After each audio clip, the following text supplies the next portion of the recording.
questions. Thank you, Mr. Chair, and thank you and the ranking member for having this hearing.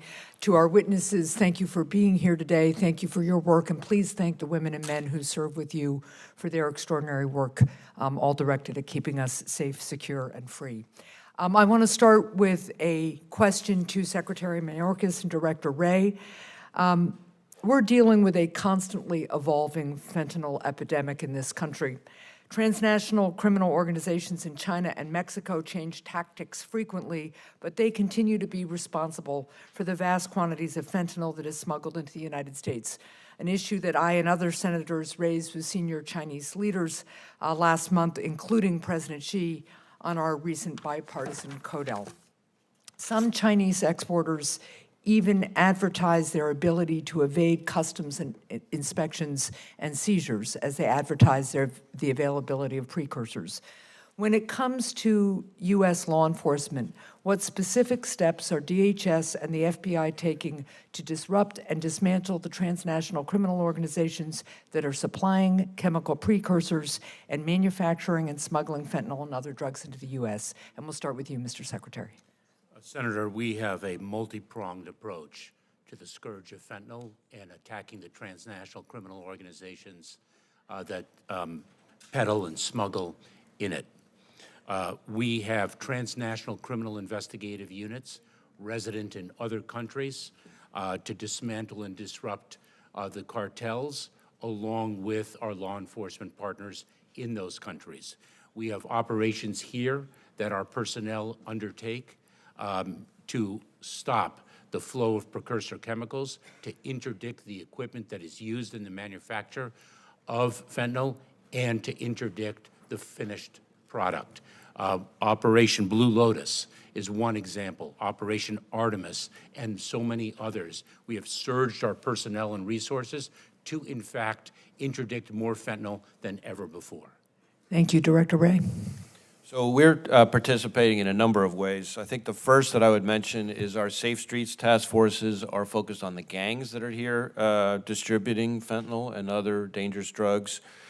We just, for example, this past month, I guess in September, our Phoenix office, working with our partners, seized something like 400,000 pills. That kind of seizure is becoming almost routine. So there's the distribution side here by the gangs. Our transnational organized crime task forces are focused on the cartel leadership, the source of supply. We have, I think, 380 investigations just into cartel leadership that we're conducting. We also, I think a third I would mention is we have something called J-Code, which focuses on darknet trafficking and dismantling darknet marketplaces of fentanyl and other substances. We also have things like a prescription drug initiative that's focused on pill mills and the providers that contribute to the problem. And then the last thing I think I would mention is we do a number of things to try to raise awareness. A while back, working with DEA, for example, we put out a movie called Chasing the Dragon, which was put into schools everywhere. And we have a number of similar outreach efforts to try to reach students and others on the awareness side. So distribution, supply, darknet, prescription drugs, and awareness. Thank you very much, and thank you for your efforts. I want to follow up on another theme that Director Wray raised in his testimony, and I'll actually pose this to Director Abizaid and Director Wray. After Hamas's attack in Israel, I think we've all grown concerned, and Director Wray, you mentioned it, that the attack will embolden other terrorist organizations. Have the Hamas terrorist attacks been used by other terrorist organizations in their messaging and propaganda? And I'll start with you, Director Abizaid. Yes, it's absolutely been a feature of messaging and propaganda since the attacks. We've seen it from al-Qaeda affiliates, almost every single one.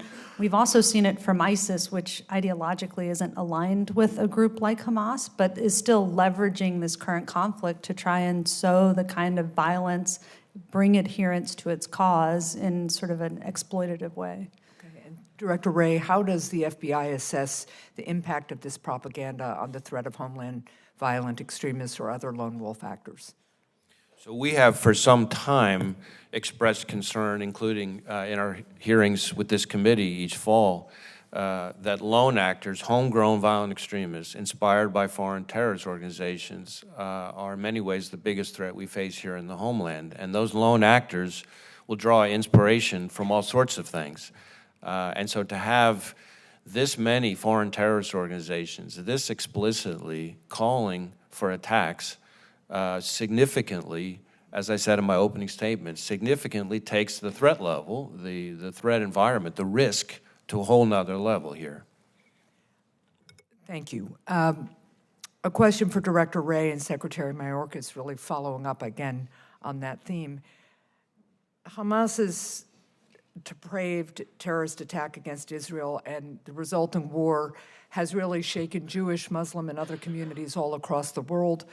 And Hamas's attack comes amid a growing crisis of violence against religious communities in the United States. New Hampshire Jewish leaders tell me that their congregants are scared to go to synagogue. They are scared to attend even in the cases where a synagogue is able to hire private security to protect worship services. So what are your organization's assessment of domestic threats against religious communities following Hamas's terrorist attack, and what steps are your organizations taking to protect houses of worship and other faith-based organizations? And we'll start with you, Mr. Secretary, and then Director Wray. Senator, we are indeed, as Director Wray communicated, in a heightened threat environment. We in the Department of Homeland Security, in partnership with the Federal Bureau of Investigation, are taking a number of steps. We are providing information and intelligence to our state, local, tribal, territorial, and campus law enforcement partners. We issued a joint intelligence bulletin together in the immediate aftermath of the terrorist attacks of October 7th. We are distributing funding, as Chairman Peters referenced, through our nonprofit security grant program to further secure places of worship. We are engaging extensively with faith communities, speaking with them about the steps they can take to ensure that the individuals who continue to practice their faith, which is so foundational, are able to do so with a sense of security. We have protective security advisors in each state throughout the country who are providing critical advice to faith communities and communities, by the way, of all faiths. Thank you. And briefly, Director Wray. We are tackling it both through investigations and outreach and intelligence sharing. Investigations both through all 56 Joint Terrorism Task Forces. And on the hate crime side, we've elevated hate crimes to a national threat priority. We've done lots of outreach with the Jewish community, both nationally with organizations I've personally participated any number of times, and then each of our field offices does as well. We've done active shooter training for those houses of worship, et cetera. But the reality is that the Jewish community is uniquely targeted by pretty much every terrorist organization across the spectrum. And when you look at a group that makes up 2.4% roughly of the American population, it should be jarring to everyone that that same population accounts for something like 60% of all religious-based hate crimes. And so they need our help. Thank you. And Mr. Chair, thank you for your indulgence. Thank you, Senator Hassan.